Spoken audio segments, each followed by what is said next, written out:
Joining me now on the program is a man that needs no introduction at all. He is simply called the GOAT, the greatest of all time, the greatest grappler in the world, Mr. Gordon Ryan. Gordon, welcome to the program. How you doing, my man? I can't complain. Here with Derek, here with Gilbert, doing some grappling and some training. So it's a good life. Well, you're up there in Vegas, and obviously Nevada's a swing state. Arizona's a swing state. You know, I've watched a lot of your stuff. I've been following your career for years, and you're probably sick of doing all these boring bullshit interviews. Talk to me about this move, that move. Oh, what was this one match? We all know you're a legend, okay? We got that out there. My audience knows that. I want to talk about what's happening right now in our country, in the red, white, and blue, because a lot of people are pissed off. A lot of people are sick of the bullshit. They're sick of the political talk. They're sick of the dunking on Twitter. They're sick of the rhetoric, and they want results. And they're scared. They're quite frankly scared, Gordon. You look at what's happening in Ukraine and Russia. You look at what's happening with Israel, Lebanon, Gaza, the Middle East, Iran. As of our conversation, Israel has not struck Iran yet, but it could happen at any moment. We're on the brink of freaking World War III. We have massive border problems and inflation. You as a man, as a celebrity, hundreds of thousands of followers, millions across the world know you. You've put your name behind Donald J. Trump. We all know in Hollywood, in the celebrity world, even in the fight game, that comes with a cost. Talk to me about that decision. Yeah, I would make way more money, and I would be probably way more popular if I just quote, shut up and dribbled. You know, none of these celebrities really stand for everything, stand for anything, especially not, leaning towards Trump. So, I've always done things my way. I've always said what I believed, and what stood for what I think is right.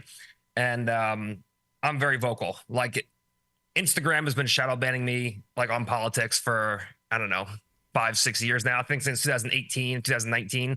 And I keep posting. They won't let me go over 1 million, 20,000 followers, then it drops back down to 1 million, then I get back up to 1,020,000, and then I'm definitely losing money doing this. But I mean, the whole point of having money is the freedom to be able to do and say what you want. So I have enough money to be able to do that. And even if I didn't, I would still stand for what I believe is right.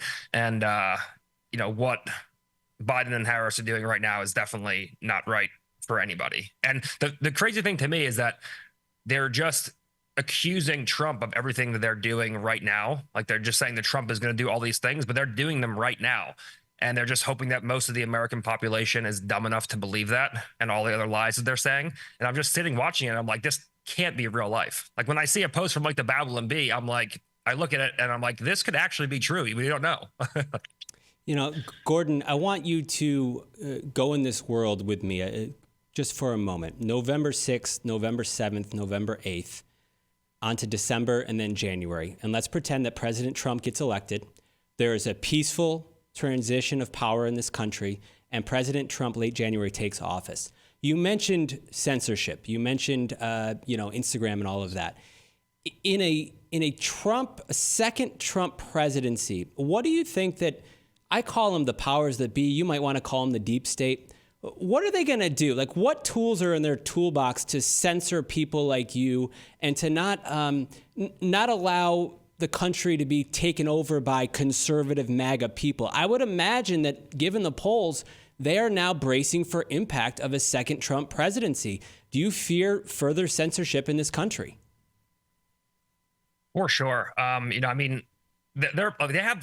have one. Elon bought, Twitter, which is now X, and we have one platform that isn't totally censored. And they're just furious about that. Kamala saying that she can just go in and, Elon and X need to be accountable. It's the craziest thing that we've seen, at least definitely in my lifetime, but probably even the generation before me and before that's lifetime. It's just what's going on with the censorship in America is it's quite crazy and it's quite scary. And if you look at history, everyone, all the tyrannical governments, they censor people, they take away guns. This is exactly what the government right now is trying to do to us. And Hillary was actually on an interview the other day saying that if we don't censor, or if we lose control over censoring people, we're just going to lose total control. And it's yes, that is the point. So, I think if Trump gets in, I think, obviously like voter ID and like having fair elections is something the Republicans are going to have to focus a lot on. And I believe that, censorship with big tech is a definite issue. And everyone always argues that, well, these companies are private businesses. They can do whatever they want. They can make whatever rules they want. But these companies aren't private businesses. They're essentially ran by the government, or they're in bed with the government. Like Zuckerberg was on Rogan's podcast, and he was talking about how the FBI told him that he needed to censor the Hunter Biden laptop. And, there's been tons of reports of, the Biden administration telling the social media, like, hey, we should do this, we should do that, we should do this. And that, to me, either means that they have dirt on the people who are running these social media sites, or they're just threatening them with so many regulations and restrictions if they don't do what they want them to do, that there's going to be some problems. So saying that, Facebook, Instagram, all these social media platforms are private entities is just not true at this point. The government has so much influence on these companies that they're basically running them at this point, or partially running them. Donald Trump is going to be here in the great state of Arizona tomorrow, Gordon. And then on Friday, he will be traveling, I'm hearing, to Austin, Texas to do Joe Rogan's podcast. So concerning a sit-down interview with Joe Rogan, Joe, he is not going to hold back. This is not going to be something where he's going to have any topics off the table. And Trump typically doesn't do that either. I interview everybody in the Trump world, and they never tell me any topics or questions I can't ask. How do you envision that conversation going? Like, knowing Joe and what a thinker he is and how deep of a man he is, do you envision this thing getting like way off the rails, away from politics? Do you envision this thing maybe hurting Donald Trump because he's going to get some questions or topics that he might not be expecting, like, I don't know, mushrooms or UFOs? You never know with Joe. And I haven't talked to Joe, and I meant to actually ask him, like, is this true? Is he definitely going on? Because that would definitely be awesome. I think the biggest shame is that we're not going to have Kamala on the show as well, because obviously Rogan is going to ask some hard questions to Trump. And I think that Trump would be a lot more prepared than Kamala to answer those hard questions. Like, I think that if Rogan interviewed Kamala, like, that would just be the end of her political career, like, altogether. I feel like him interviewing Kamala would be like when he interviewed that doctor from CNN that went viral, where he just completely, where he just completely eviscerated him. But I definitely do think that, Trump going on there, if he's prepared, and he usually is pretty prepared, I think that should go pretty well. And I think that's probably going to stay. I think this is probably going to deviate a little bit from politics, but I think that Trump is definitely going to ask some hard questions. And the question that, is the biggest thing that Democrats have right now is the abortion laws that Trump passed, which I'm kind of in the middle on, because it is, hypocritical that they say, oh, well, we shouldn't be forced to take vaccines, but then, we can control abortions. But then also at the same time, you're taking more power out of the federal government's hands and bringing it back to the power of the states. But overall, I think that was probably, a misstep for the Republicans, because the only really talking point that the Democrats have is the abortions, and, we don't want the government controlling our body, blah, blah, blah, blah. But I think that it should go pretty good. It's actually funny. The other day I was listening to clips from the Call Her Daddy podcast or whatever with Kamala, and they're talking about, they're like, is there any law that you can think of where the government controls what a man does with his body? And they're like, no. And I'm like, oh, so the draft doesn't count? Like, there's definitely laws that control both women and men's bodies. But overall, I think the biggest thing, the hardest thing that Rogan can hit Trump on is the abortion policy, which I'm pro-choice just across the board. I want the government to completely leave me alone in every area of my life. But other than that, I think Trump is pretty solid on most of the things that Rogan can hit him with. You see Trump going on Patrick Bet-David. You see Trump going Friday on Joe Rogan. These are alpha males like yourself, Gordon Ryan. It seemed like for a while there, I always talk on the show about the wrecking ball, right? It goes way left, and then guess what? Always comes swinging right back. It seems like we went through a stage during the Me Too movement, not to say that we shouldn't believe women, but we did go through a stage during the Me Too movement where there was a lot of accusations that weren't true. And then we went through a stage with all of the, the pronoun stage, I call it. And it was sort of a pussification of testosterone and men in America. it seems like now I see you, you're jacked. You got the Trump shirt on, the tattoos. It seems like alpha males are coming back in this country. And it's just a sense. It's just a sense that I get. Would you agree with that? 100%. And I actually have a theory that if you mandated males in the US to be on testosterone, it would probably solve 80% of our problems. Like, it's just like, if you look at, I think there's a certain stat, I'm not sure what it is, but I think it's like the average male testosterone, like now in their 30s, is lower than like their grandfathers were, or like their grandfathers were at the age of like 50 or 60. Like the testosterone level is just plummeting in America. That's Trump's whole thing, is make America great again, make America strong again. And right now, I mean, like when we're pushing for like, trans rights and all these things in the military that, do whatever you want, but the military should be about how we can win wars against other countries. There should be no other concern with the military than winning wars in other countries. And so, I think it's just gone too far. I feel like everything with the left is you give them an inch and they want to take a mile.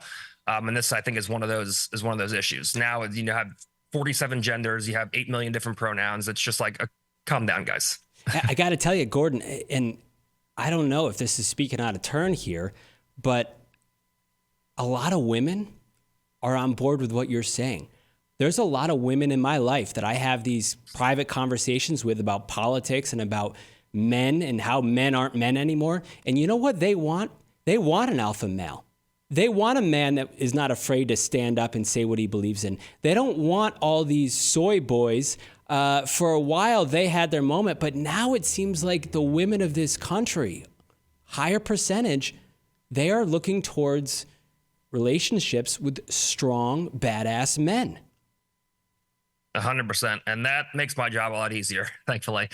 But yeah, I mean, for me, like to be able to walk down the street with my girlfriend or my wife or my sister and like have the fear in my head of like, could I defend this person if there was an altercation that was arising, is so crazy to me. Like, and most of the guys, you go out to a club or you go out to a bar and you see some of these girls with these guys, and I just think to myself, like, how is this a thing? Like, it's just so insane to me. And I think it is swinging back the other way, which you spoke about before. I think that now, same thing in my life, I speak to women and they're just like, these dudes are just such pussies. And it makes my job easier and all my friends' jobs easier because we're all like, jacked, like real men. I know I'm gonna get made fun of so much with my hair. I used to have painted fingernails, the whole thing, but I don't care. I could still be a man with this kind of hair, Gordon. I don't care. I might not be jacked like you. I might not be able to, get in the ring with you. But for me, it's also the mindset. It's a mindset. It's a strength. And it's not giving in to the machine. And a lot of these people are sheep and they're giving in to the machine. And that pisses me off. Gordon Ryan, I appreciate your kindness, your talents. I've been looking up to you and following your career for a long time. I want to ask you about toe holder real quick. Toe holder. By the way, there's some hot chicks on that toe holder Instagram. What is going on with toe holder? You're giving discounts to military and police and all that kind of stuff. That's great. But I don't have any. I need to get some. Seems to be the best damn flip-flop in the world. Yeah, so toe hold, first of all, our marketing is straight out of the 80s. Like, it's just guns and tits and freedom. I don't wear any other shoes right now, basically, besides these. I got these like a year ago, and they're the best thing I've ever. I can't wear shoes anymore. And our whole thing is we just make the best product in the world. As far as flip-flops go, they're strong, they're robust. We have like a video of Thor, the mountain from Game of Thrones, trying to pull it apart and you couldn't do it. So these things are made to last. They're made with all the best materials. All our leather is ethically sourced. So the way that it works, because everyone's, people are, oh my God, you're killing the hippos and the elephants. But basically how it works is we buy the hides from sanctuaries. So when an animal dies, they park the animal out. We buy the hide, and the money from that goes back into the upkeep of the sanctuary and feeding the animals and healthcare costs and everything like that. So everything is ethically sourced. We have what I think is the best marketing in the world, because it's just like straight out of the 80s, the best decade in history, in my opinion. Our whole thing is we sell an expensive product, but we make the best product in the world. So Toehold, toe_hold, I think it is, at Instagram, and then shoptoehold.com is where we sell everything.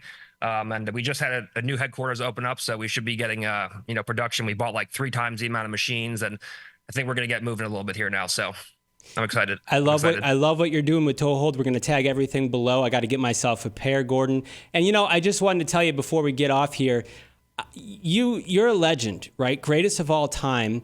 But you could have gone peacefully into the night. You've made money. You've got businesses. You're hanging out there with Derek Moneyberg. You could have just kind of closed the camera, closed the Instagram, not be a front man, and not speak out. And whether you agree with Gordon Ryan or not on politics and issues, that's what's beautiful about this flag behind me. That's what's beautiful about the Stars and Stripes, that we're able to have these type of freedom of speech conversations.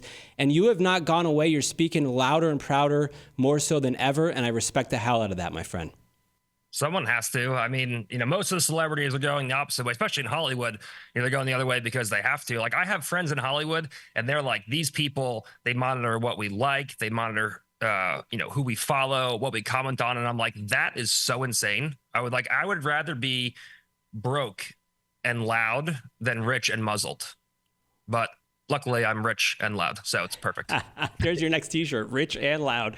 Gordon Ryan, the GOAT, the greatest of all time. Thank you so much, sir, for being on the show. Hopefully we'll see you someday out here in beautiful Scottsdale, Arizona. Thank you, of course. My name is Billy Harfosh, broadcasting from Star Worldwide Networks. We'll be back with more explosive interviews.